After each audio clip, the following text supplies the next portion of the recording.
ඔයා දන්නවද මේ තියෙන යුනිට් එක මොකක්ද කියලා? මේ යුනිට් එක මෙහෙම තිබුණට මේ වගේ යුනිට් එකකින් අද ලංකාවේ ලොකු වෙනසක් කරලා තියෙනවා. අද අපි මේ වීඩියෝ එකෙන් බලමු ඒ මොකක්ද කියලා. ලංකාවේ දැන් තියෙන ලොකුම ප්‍රශ්නය තමයි කසල කළමනාකරණය. කසල කළමනාකරණයට මම හදාපු විසඳුම තමයි මේ තියෙන්නේ. මේ ඉන්නේ රෝහිත අයියා. ඉතින් රෝහිත අයියා වීඩියෝ එක පටන් ගන්නකොට ඔයාලට මතක ඇති කිව්වා කසල කළමනාකරණය කියලා දෙයක්. මේ සමාජයේ දැන්ට කසල කළමනාකරණය කියලා කරන්නේ මොකද්ද? ඇත්තටම කරන්නේ තියෙන කුණු ටික එකතු කරනවා, එකතු කරලා ගිහලා කොහරි තැනකට ගිහලා වලලනවා. එහෙම නැත්නම් කුණු කන්දක් ගහන එක තමයි කරන්නේ. ඔයාලට මතක ඇති කුණු ප්‍රශ්නේ මදිවට කුණු කන්දක් නාය ගිහිල්ලත් මේනකොට මිනිස්සු මැරුණා. මේතර මුලකට ගන්න. ඔයා කොහොමද කසල කළමනාකරණය කියන එක කරන්නේ? මට පොඩ්ඩක් පැහැදිලි කරන්න ඕනේ මොකද්ද මේක අපි ප්‍රායෝගිකව ඔප්පු කරමු. ඇත්තටම ඔයා ඒක කරන්නේ කොහොමද කියලා. ඔයා එකඟයි නේද? ඔව්. මම කසල කළමනාකරණය කියලා කියන්නේ කොටස් දෙකක් තියෙනවා. එකක් තමයි දිරණ කසල කළමනාකරණය. අනිත් එක තමයි නොදිරණ කසල කළමනාකරණය.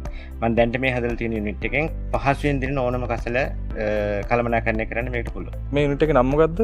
මේක ඉකෝබඩි ජීවායු ජනකය කියලා තමයි තියෙන්නේ. ඉකෝබඩි ජීවායු ජනක. මම දිරණ කසල කියලා කියන්නේ කුස්සියෙන් අයින් කරන අපි කෑම උයලා අයින් කරන දේවල්, කෑම ඉතුරු වෙන දේවල්, එතකොට හාල් හොදන වතුර, මාළු හොදන වතුර මේ වගේ කුස්සියෙන් අයින් කරන දේවල් ටික තමයි අපි දිරණ කසල හැටියට ගන්න. ඒකට අපි පළතුරු වෙන්න පුළුවන්, එළවලු වෙන්න පුළුවන්, මේ සියලුම දේ අපිට ගන්න පුළුවන් දිරණ කසල කියලා. මේක තමයි ඇත්තට මිනිස්සුන්ට නඩත්තු කරගන්න සහ කළමනාකරණය කරගන්න අමාරු. එතරයි මට දැන් මේක ගැන කතා කරන්න කලින් මට කියන්න මේකේ මේ අවුට්පුට් එක මොකද්ද කියලා. ඔව් මේකෙන් ඇත්තටම අපිට කසල ටික කළමනාකරණය සිද්ධ වෙනවා. හරි. ඊට අමතරව මේකෙන් කසල කළමනාකරණය සිද්ධ වෙද්දී මේක ඇතුළේ සිද්ධ වෙන නැත්නම් ඔක්සිජන් නැති මාධ්‍යයක ජීර්ණ ක්‍රියාවලිය. හරි. එතෙන්දී මේකේ මීතේන් කියන වායුව නිෂ්පාදනය වෙනවා. මීතේන් කියන්නේ දාහක වායුව. ඒක පාවිච්චි කරන්න පුළුවන් අපේ පිහුම් කටයුතු. ඊට අමතරව දැන් මේකේ ජීර්ණ සිද්ධ වුණාට පස්සේ මේකේ හැපෙත්තෙන් මේ ජීර්ණ වෙච්ච ඒවා ටික හරි. දියර පොහොරක් හැටියට එළියට එනවා. අපි මෙතන මේ තියෙන්නේ අපිට කුස්සිය අයින් කරන අපද්‍රව්‍ය අප ජලය සහ ඒවා එක්ක මේක ඇතුළට ඇතුල් කරන්න දාන්න පුළුවන්. එතරයි මේක දාන්නේ කොහොමද මේක? කියන්නේ දැන් අපි නිකම්ම දානවද?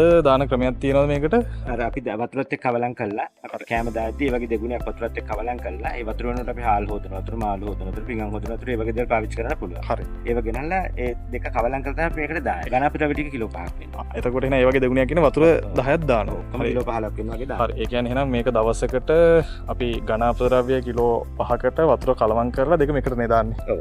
හරි. දෙකම එකට දාලා මේකට දානවා. ඊට පස්සේ ඒක එනවා මේ පළවෙනි ජීරකයට. හරි. මේක ඇතුළේ තමයි ඔක්සිජන් නැති මාධ්‍ය අර බැක්ටීරියා ක්‍රියාකාරීත්වය නිසා මේක ජීර්ණ ක්‍රියාවලිය ආරම්භ වෙන්නේ. හරි. ආරම්භ කරලා හැදෙන මීතේන් වායුව අපිට මේ බට් ලයින් එක දිගේ අපිට ගන්න පුළුවන් කුස්සියට. ජීරකයට එනවා දවස් 10ක් විතර ගියාට පස්සේ ඊට පස්සේ මේකට එනවා. ඇවිල්ලා මේ හැම එකේදීම හැදෙන ගෑස් එක අපිට මේ බට් ලයින් එක දිගේ ගත්ත හැකි. හරි. අරගෙන අවසානයේ ඒක එන්නේ මේ ටැංකියට. මේකටනේ. අපි අර පැත්තේ මොනවද දැම්මත් මලි පේනවා ඇති ඔක්කොම මේක දිය වෙලා තියෙන්නේ. දිය වෙලා තියෙන්නේ. ඒ කියන්නේ මේකේ මොකුත් මේ කියන්නේ මේ අර මොකුත් ඉතුරු වෙන්නේ නැද වතුරමයි තියෙන්නේ. ඔව් වතුරමයි තියෙන්නේ. ඒ කියන්නේ අර ජීර්ණය වෙච්ච වතුරත් එක්ක දිය වෙලා හරි. තමයි මේකට එන්නේ. ඒතර මේක හොඳ කාබනික පොහොරක්. කාබනික පොහොර. කාබනික දියර පොහොරක්. ඒක ඔටෝමැටිකලි මේ මේක එක්සෝස් මේකට එනවා. ඉතින් අපිට ටැප් එකක් කරලා මොන හරි කරලා මේක අපිට ඉර ගන්න පුළුවන්. ඒතර ඒක තමයි මේකෙදි මූලික ක්‍රියාවලිය සිද්ධ වෙන්නේ නේ. අපි එහෙනම් බලමුද දැන් මේකේ කොහොමද බර්න් එක දැන් මේ සප්ලයි එක දීලානේ තියෙන්නේ. මේ සප්ලයි එක යනවා මෙතනින් පොළොවට දීලා තියෙනවා. ඔව් එතනින් කෙලිම කුස්සියට. හරි. පොඩ්ඩක් අපි එතන බලමුද? අර අපි දැන් බයෝගෑස් යුනිට් එකෙන් එළියට ආපු ගෑස් පැටි තමයි මේ එන්නේ. ඔව් මෙතනින් ඇවිල්ලා ඊට පස්සේ මෙතනින් අපිට බලා ගන්න පුළුවන් ඇතුලේ තියෙන ගෑස් ප්‍රමාණය කොච්චරක් තියෙනවද කියලා මේ මැනෝමීටර් එකෙන් බලා ගන්න පුළුවන්. ඔය සාමාන්‍යයෙන් ගත්තම මේක අඟල් 10කට වගේ ආවම පස්සේ පැය භාගයක් විතර මේක එක දිගටම ලිපවත්තු ගන්න පුළුවන්. මේ තියෙන්නේ අපි සාමාන්‍ය භාවිතා කරන ලිපක් අපි ඒක බයෝගෑස් වලට වෙනස් කරලා තියෙන්නේ. මේ ලිපේ අපි සාමාන්‍ය ගෑස් එක වගේම පාවිච්චි කරන්න පුළුවන්. දැන් අය ගෑස් කියපු ගමන් මිනිස්සුන්ට තියෙන ප්‍රශ්නයක් තමයි ගෑස්නේ.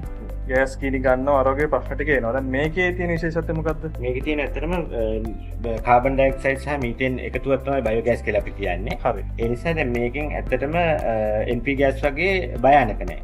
මොකද මේක සාමාන්‍යයෙන් මීතේන් වායුව පහසු එකක්. ඒ කියන්නේ සැහැල්ලු වායුවක්. ඒ නිසා මේක හදිසි බර්න් වෙන්නේ නැතුව එළියට ගියත් ඒක පරිසරයේ තියෙන කාබන් ඩයොක්සයිඩ් එක එකතු වෙනවා. එකතු. ඒ කියන්නේ ඒකයි ඉෆෙක්ට් එකක් නැහැ නේ. ඉෆෙක්ට් එකක් නැහැ. ඉෆෙක්ට් එකක් වෙන්නේ නැහැ. ඒතන මිනිස්සු ගෑස් කියපුවම බය වෙනවනේ. ඔව්. මේකේ මේ ස්මෙල් එක කොහොමද? මේක ඇත්තටම දාහනේ උන්නොත් පොඩ්ඩක්වත් ස්මෙල් එකක් නැහැ. නැහැ. ඔව් දහනේ නොවි ගියොත් සාමාන්‍ය අපිට හයිඩ්‍රජන් සල්ෆයිඩ් ගඳ එනවා. හරි. ඒක ඇත්තටම ඒක පැත්තෙන් හොඳයි. අපි කියන්නේ ලීක් එක වෙනවා කියලා හොයාගෙන කියලා අපිට දැනෙනවා. දැනෙනවානේ.